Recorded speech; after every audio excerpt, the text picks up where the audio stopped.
Welcome you all to another one up First Steps. It's actually our second ever First Steps.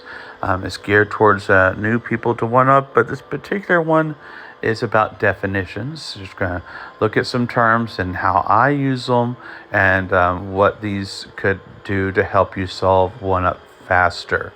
It's more of a foundational episode. So here we go. Let's just enjoy that. The first thing we're going to talk about is pigeonholing. I talk about, and you can look up the pigeonhole principle on your Wikipedia, but we're going to talk about how I apply it here. And the first thing is, consider, if you will, there are 8 types of pigeons, well, 7 types of pigeons in this puzzle. And different pigeons fit in different holes based on the size of the pigeon. So here we go. This particular pigeon, our hole, rather, can have anything but a 6. But this one is limited by its cross segment. In one up, you evaluate every square as a function of its, I approach this by evaluating from inside a segment. In this case, our segment is C4, and everything that touches C4 is a cross segment. And to evaluate a square in C4, you have to look at its cross segments. Its length, the limit there is 4. And the limit to this next one is 4. This one has no limit, so that's 7. But it can't be 1 because it already sees a 1. And likewise, that can't be a 2 or 3. We're back to a 1, 2, 3, 4. And this one's a 1, 2, 3, 4, and 5. And now we have pigeonholed C4 with regard to its cross segments. That would be lengths and exclusions like the 2 and the 3 and the 6. Now, a baseline is any segment in one up that when you go to pigeonhole it, the simple act of pigeonholing it reduces the pool of possible digits that can go on other squares. And that helps you solve the line. And we're going to look at C7, which is a nice full baseline. You see, if you start down and you find the shortest segment or the longest segment, doesn't really matter. You can go either way. We're going to go with the short so because we see a 1 and a 3. And this 3 segment, this means this has to be a 2. But now 1, 2, and 3 are gone, and here's a 4 segment. Now you're like, well, why can't it be 5, 6, and 7? Well, the only reason you can think it'd be 5, 6, and 7 is if you're evaluating a square in 1 dimension, which you can't do. You had to evaluate a square in 2 dimensions, and so the limit's 4. So 5, 6, and 7 don't fit. 1, 2, and 3 are gone. It's 4. And then down here we have a 5 length, so this has to be a 5. Now here's one where it's exclusion. You can't have a 6 there because you already have a 6. And now we pigeonholed a whole line, and less time that took us to, we've resolved a whole line, and less time than it took us to pigeonhole it over here. And of course, these things all have effect, and they would help solve all that if that's what we were here to do, but we are not here to do that. So we're going to reset the puzzle and move forward. We have talked about a full baseline, and we talked about pigeonholing.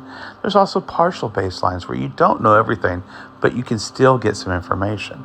And we're going to look at C1. C1 is an example of a partial baseline. And so let's look at that.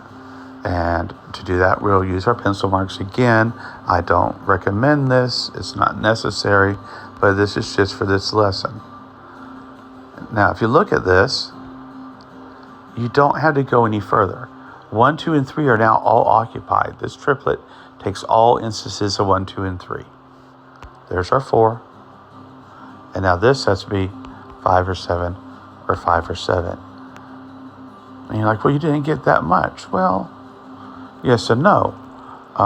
Because we also get, this. Which means that this is a 4, right? And you can build from this. But obviously, a full baseline is more impactful than a partial baseline. It's more impactful than just pigeonholing, right? Now, the other thing to know about are tandem segments, and we sort of already saw that, and I'll show it to you again. These here in the top, when we did our partial baseline, these are tandem segments. And tandem segments are, they are parallel, they see each other, and they have a similar range, and so they solve together. And this one is particularly easy because the 4 is really in and of itself. There are other cases, like down here, where the effect's a little bit different. And let's look at, is it R4? And we're going to ignore all the numbers on the screen. We're just going to look as if these were raw segments.